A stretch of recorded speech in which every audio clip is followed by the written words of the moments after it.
지난 주말 국립중앙박물관에 다녀왔어요. 같이 유물 공부하는 분들과 다녀와서 그런지 더더욱 뜻깊은 시간이었답니다. 국립중앙박물관에 대해 공부를 하면서 그동안 나는 참 눈으로만 보고 다녔구나 라는 생각을 하게 되었어요. 그동안 국립중앙박물관을 참 자주 다녔는데 말이죠.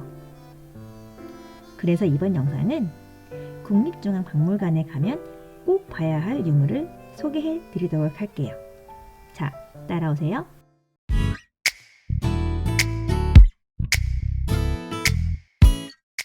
제일 먼저 소개해 드릴 유물은 경천사지 10층 석탑이에요. 국립중앙박물관 울고비에 아주 멋지게 서 있는 그 탑 맞습니다. 이 탑을 세다 보면 10층이 아니라 13층이라는 걸 알 수 있어요. 그건 이 탑이 기단부 3층과 탑 부분 10층으로 되어 있기 때문인데요. 탑 층수를 세는 방법은 지붕 개수로 세면 된답니다. 이 탑은 1348년 고려가 원나라 간섭을 받을 시기에 원나라의 번영을 기원하기 위해 만들어졌어요. 그러다 보니 이 탑은 원나라와 고려 사이에 절충적인 양식을 갖고 있어요. 대표적인 예로 우리나라의 탑들은 보통 3층이나 5층으로 되어 있는데 2층은 10층으로 되어 있죠. 그리고 전통적인 탑 재료인 화강암 대신 부드러운 대리석으로 만들어져 많은 조각들이 새겨져 있답니다. 먼저 3층으로 만들어진 기단부터 보면 우선 1층에는 비범한 동물이라 여겨졌던 사자와 용이 있어요. 2층에는 중국의 고전 소설인 서유기의 장면이 새겨져 있지요. 그리고 3층에는 성불하기 직전의 승려를 뜻하는 아라한의 모습이 담겨져 있습니다. 그리고 탑 부분을 볼게요. 달마들과 부처님이 만나는 장면이 1층부터 4층까지, 그리고 부처님이 명상하는 모습이 5층부터 끝까지 새겨져 있습니다. 일본이 1907년에 이 탑을 일본으로 몰래 가져갔는데요. 영국 언론인 베델과 한국인들의 노력으로 1918년에 다시 한국으로 돌아와서 경복궁에 세워지게 되었어요. 하지만 대리석은 산성비에 취약했기 때문에 탑이 계속 손상되었죠. 그래서 1995년부터 10년 동안 복구 작업을 거친 후 지금의 이 자리에 있게 되었답니다. 두 번째로 볼 유물은요, 외규장각 의궤예요. 의궤는 국가 행사와 왕실 의식의 기준과 의전이 생생한 그림과 함께 쓰인 책이에요. 2007년에 유네스코 세계기록문화유산에 등재되기도 하였죠. 의궤에는 의식 행사, 건축 공사, 건축 계획, 심지어 단가나 책임자 등에 대한 모든 것을 포함하고 있었기 때문에 우리가 왕실 문화 의식을 재현하거나 역사적인 건물들을 복원하는 것을 도울 수가 있어요. 그 대표적인 예가 수원 화성입니다.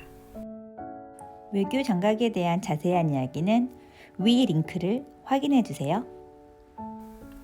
지금 국립중앙박물관에 있는 외교장각 의궤는 우리의 소유가 아니기 때문에 유네스코 세계기록유산에 포함되어 있지 않답니다. 다음으로 볼 유물은 신라의 금관과 금벨트입니다. 5세기에 만들어진 금관은 경주 왕릉에서 출토되었는데요. 5대 황금 보물 중 하나예요.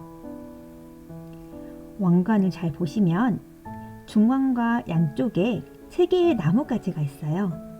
이 나무는 땅에 뿌리를 내리고 하늘을 향해 자라기 때문에 신성하다고 믿어지는데, 이것은 나무들이 땅과 하늘이라는 두 개의 다른 세계를 연결한다는 것을 의미합니다.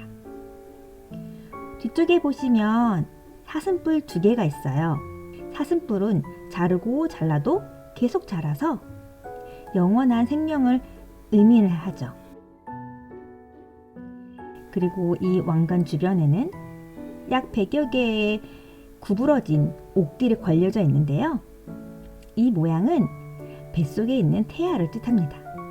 이 태아는 새로운 생명의 시작을 의미하죠. 이번엔 벨트를 볼까요? 벨트 주변에는 작은 칼, 물고기, 똘, 핀셋 등 다양한 모양의 펜던트가 많이 걸려 있어요. 그 당시 그들의 의상에는 주머니가 없었기 때문에 이 벨트에 필요한 물건을 매달아서 가지고 다녔다고 추정됩니다. 이러한 전통을 가진 사람들은 우리나라뿐 아니라 시베리아와 유라시아의 유목민에게서 찾아볼 수 있는데요. 이는 그 당시에도 서로 왕래를 했다는 증거가 되기도 합니다. 마지막으로 보실 유물은 바로 달 항아리입니다. 조선은 성리학의 나라였죠. 고려의 화려한 청자의 모습이 조선시대에는 악취로밖에 보이지 않았어요. 그래서 조선은 백자가 많이 생산되었죠. 그런데 임진왜란 이후 조선의 경제는 최악을 걷습니다. 그래서 그들은 예전만큼 백자를 생산할 수 없었어요.